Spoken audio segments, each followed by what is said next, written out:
Hey, how's everybody doing today? This is Andre Phillips, CEO and founder of O.T.C.K, man. Hope everybody having a good Sunday today. Life is good, man. It's June, it's hot, everything's going good, life is great, we got good vibes going on around here. So check this out. A lot of people were asking me questions, a whole lot of different questions, about a whole lot of different things. But it's sort of hard to get back to everybody on an individual basis. So I'm going to really start concentrating on making these videos, man, because I really feel some type of way. I got a little something to say and tell a little word, man, that may be helpful to young breeders, man. I am a bully breeder, and this is what I do. And I take what I do serious. So I study. Gotta study the art. Gotta study your craft, man. That's the only way you're gonna get good at it. Gotta continue, man. Never too old to learn. So, man, come here. We're gonna talk about merles today, right? You down? You down? You down? You wanna learn about merles? How you get merles? How did it even become part of the bully community? Is it good? Is it bad? You read all kind of type of stuff about merles, right? Let's break it down a little bit. I'll be right back. So how do you get merles? Well, first you got to understand genetics. Inside the genetic pool, the merle is responsible for the dilution of the melanin inside the dog's color pattern. It would dilute it, and it'll put splices or bleak spots with inside the dog's original pattern. This is called the M. locus, right?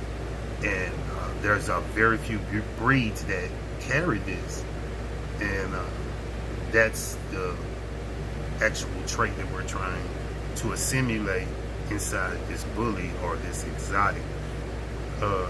Now remember this, the M. locus is a dominant gene. You only need a little bit. Do not, I repeat, breed merle to merle. Do not breed a dog that shows merle and a dog that has recessive merle in its background, in its lineage. You are breeding for a disaster doing that. You are looking at death rates that's going to be high.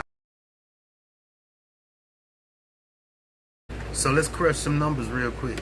So what happens when you breed a non-merle dog and a merle dog together? What can you expect at that breeding? Regardless, if one dog has no merle and one dog does, whether it's recessive or showing in its genealogy, 50% of that litter should come out looking merle, physically showing the merle pattern or the merle effect in the dog. The other half will carry the merle genes recessively, meaning that they have it and they're able to pass it on to their offspring, but they don't physically show it, right? So you should have a half and half litter every time, right? Anything more than that, now we're having problems, right? Yeah. Okay, so if you have 6 pups, we should get 3 that show merle and 3 that don't. They all possess it. If you get 2 merles, a sire and a dam, a male and a female, and they have a litter, you should probably have, out of those same 6 pups, you should have 75% ratio. You should start seeing more like 4 of those pups. But guess what's going to happen? You're doubling up the merle gene, the M. locus, which is already a dominant gene, and that extra dogs that you got, now all the dogs are affected even more so with this gene that causes health defects, cause blindness, can cause deafness, can cause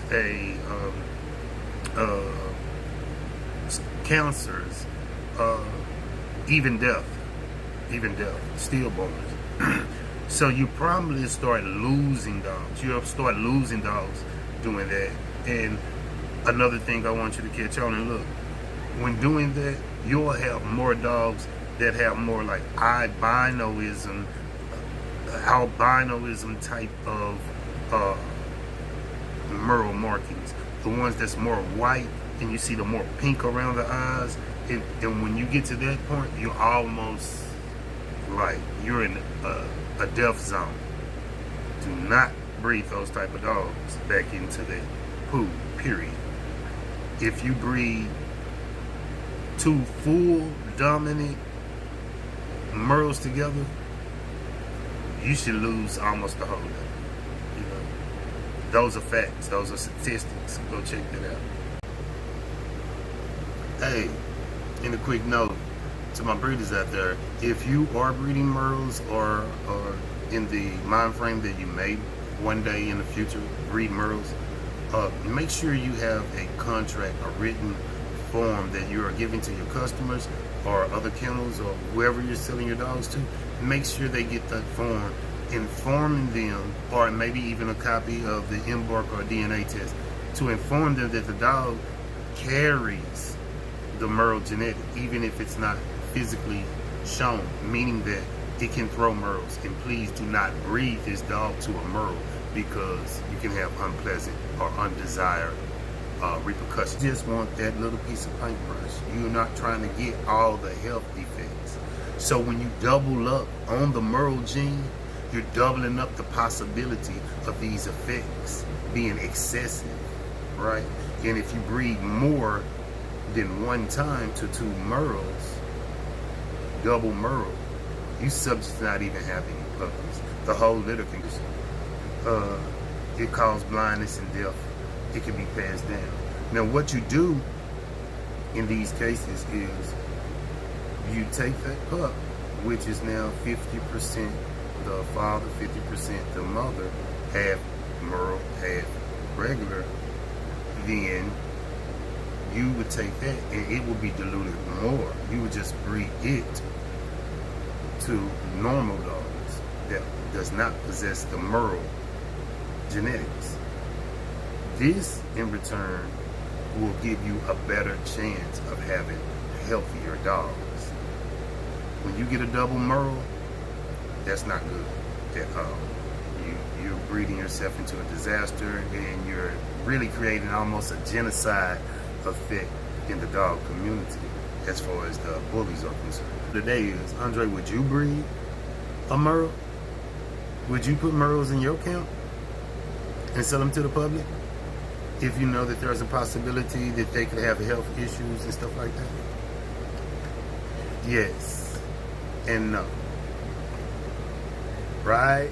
Okay, first, yes, I would breed merles because I study the genes and how chromosomes and genetics work. Once you understand how they work, then you're able to do that. Would I call them American bullies? No, I would not. That's one of the problems that we have in our community, calling dogs American bullies that are not considered or standard written American bullies. I would call them hybrids, right? So they're American bullies? No. They're bully hybrids. They should have their own registry, which they do, and then we can get into the integrity of saving the American bully while giving the world what they want, color. That's the game plan. How you do that? Okay, when breeding merles, there's a few things you gotta keep in mind. One is that if not done correctly, can be dangerous, very dangerous, as far as your yard, your kennel, your dogs that you produce, the dogs that's going out into the public, man, to breed and show. These dogs can become very dangerous to the community because this merle gene causes defect